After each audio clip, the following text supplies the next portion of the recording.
Hello and welcome back to Heart of the Holte, one of the most exciting episodes we've ever had the chance to record here on the channel. No Dan with me, though unfortunately today, just me riding solo to talk you through the unbelievable signing of Philippe Coutinho. But before we get into all of that, just a quick word from our sponsor. Dan, have you ever wanted an app that collates all the scores and news from your favourite teams in the whole of Europe, Dan? Have you ever wanted that? Is a constant need of mine, mate, because there's always news. That's the thing, is that we love this game. We love the industry of football because it's ever changing, mate, and you need a place to keep up with it all. And we have that place exactly for you sure guys. It's OneFootball. Guys, this app is it's life-changing. It's great because I use it. So it's great because it's where I pull the stats from for the podcast. So it's like there's all that new stuff as well, but you can track all of the players' stats from like across Europe for all the different leagues, for continental football as well. It's a dream. It's a dream. And the best part, mate, is it's free. It's free, and guys, it would help support the channel massively if you check that OneFootball using the link in the description down below. We promise you guys won't be disappointed.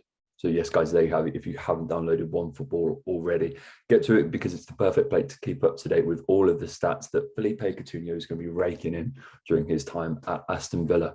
But let's get into the crux of this deal, guys, and what an unbelievable one it is. Arguably the greatest Villa player we've signed in our lifetimes, one of the most high-profile transfers that the club has completed in its history, that you could say. We've got Coutinho on a 6-month loan deal until the end of the season, where we have an option to buy. It'd be interesting to see what kind of fee is banded about at the end of the season if we do exercise that right to buy Coutinho. You know, he signed for Barca for an unbelievable fee when you look back at it now, £142 million or thereabout. Liverpool then used that money to buy the likes of Virgil van Dijk and Alisson. So it's fair to say that perhaps they haven't missed Coutinho, but the Premier League has. What a player he was during his time at Liverpool. The long-range strikes, the diminutive stature, those little 1-2s, the magic that gave him his nickname that Gerrard talked about yesterday in his press conference, the Magician. I do think Gerrard actually dropped a bit of a clanger yesterday in the press conference. You know, he wanted to remain tight-lipped until he came out with the stat that, you know, it was like Coutinho has made 63 appearances for Brazil, and he was listing off all of his accolades. And you saw him. That's a very bizarre stat for someone to just know off the top of the head, despite the relationship between the two. It does feel like Gerrard's perhaps been doing a little bit of research ahead of this deal, but nevertheless, the secret is out. He is an Aston Villa player, and Stevie looks to have been very key to this deal. He said that phone calls between the two of them, the relationship that exists between the two that goes back to their Liverpool days, is crucial to getting this deal over the line. Coutinho and Gerrard have been waxing lyrical about each other ever since their paths first crossed at Liverpool. Coutinho called Gerrard one of his footballing heroes in an interview from back in 2015. And Gerrard has been, you know, we only look at that press conference ahead of Man United on Monday night to see exactly how Gerrard rates Philippe Coutinho. And that's despite what's been a pretty tumultuous period for Coutinho since he signed for Barcelona. You know, when he first signed, things started to go downhill in his medical. He was diagnosed with a thigh injury that he sustained just a few days before joining Barcelona, which kept him out for 3 weeks. And he never really fit in. He was one of those transfers where it didn't glue straight away. And Barcelona have had a few deals like that in recent years. So it's not anything that's against Coutinho. You only have to look at the likes of Antoine Griezmann, Ousmane Dembele, to see that there's a lot of high-profile players that have gone to the Nou Camp.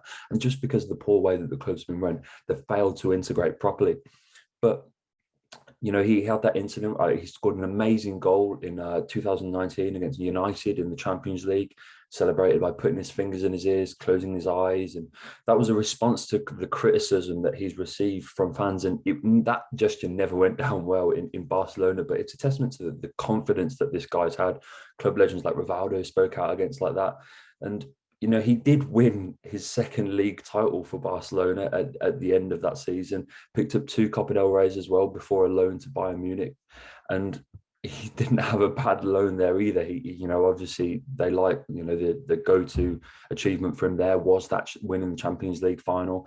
He was a substitute in that 1-0 win.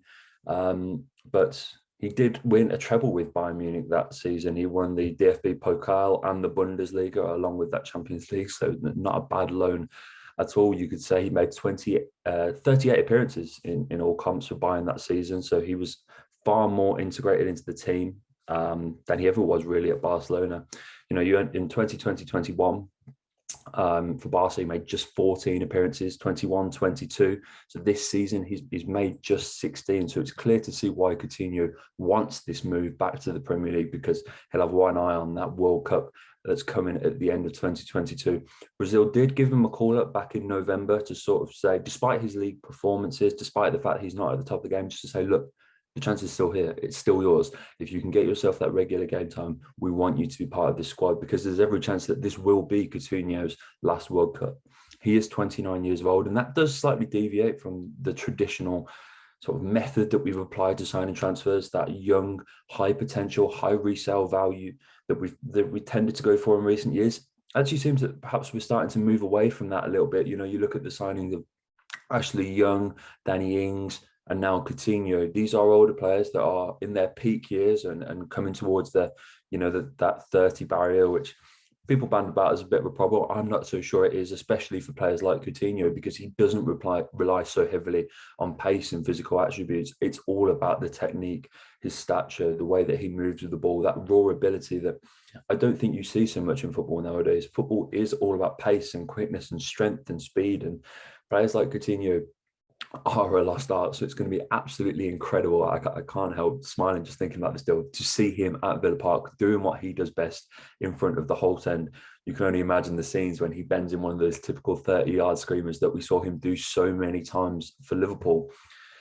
I really hope that, you know, I've seen a few, there seems to be more Villa fans criticising other Villa fans for not wanting this signing than there are Villa fans not actually wanting the signing. I don't think that people are, I understand, you know, why, you know, because it is different to the signings that we've made, but you have to just appreciate the sheer brilliance of this guy, his dribbling ability, his pace, his agility. He's seen him compared to Lionel Messi and Ronaldinho by Mauricio Pochettino, who he worked under during a loan spell with Espanyol. He's been compared to Zico, to Kevin De Bruyne, Bernardo Silva. The little magician that Liverpool fans called him has precocious ability with his left feet. And although he's naturally right-footed, he's capable of playing on his left as well, which gives him the option of Villa's playing on either side, and it gives him that great ability from distance, those spectacular curling shots that we saw him deliver so many times. He's a brilliant free kick taker, which is another attribute that we need at Villa Park.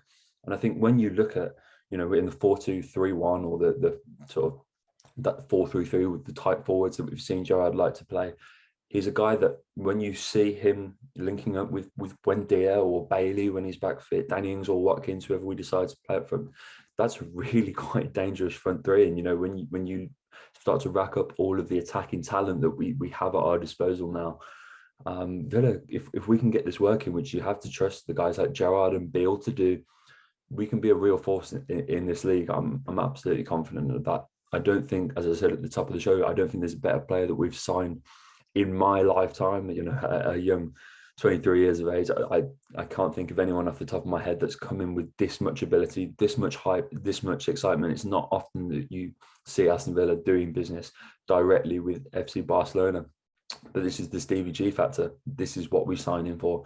And hopefully, I think it's these kind of deals that will calm Rangers fans a little bit, because although he left slightly unceremoniously, you know, from that spell at Ibrox, it is a deal that I think shows why he came to Villa, because he's able to do this business. You can't forget that he's one of the biggest names in world football. This is what he's able to do. And unfortunately, you can't sign Coutinho's to the SPL. You can sign them to the Premier League, and you can sign them to ambitious clubs like Aston Villa. It does set that ambition for the club. It really shows that we do mean business under Steven Gerrard. And this season, you know, there's sort of, when you change managers in the middle of a season, there is often that, just get through to May, give him the squad in the summer, let him build his own transfers, let him have the budget himself, and then we'll go again next season. That is often the mentality for so many clubs when you get that manager switch in the middle of the season. It shows that we're not done yet. It shows that there's still plenty of games to go this season. And with our first two games after this Coutinho signing being against Man United for this ex-Liverpool player, it could be the debut of dreams. I doubt very much that we'll see him on Monday in the FA Cup, but that game against Man United next weekend, you hope that we can see him then, and that would be incredible, wouldn't it? At Villa Park against, his former rivals, the debut of Philippe Coutinho in Villa colours. It'd be really interesting to see what number picks up. I've seen obviously, I think the number 9 is free. I can't see him taking that, but the number 14 and stuff like that,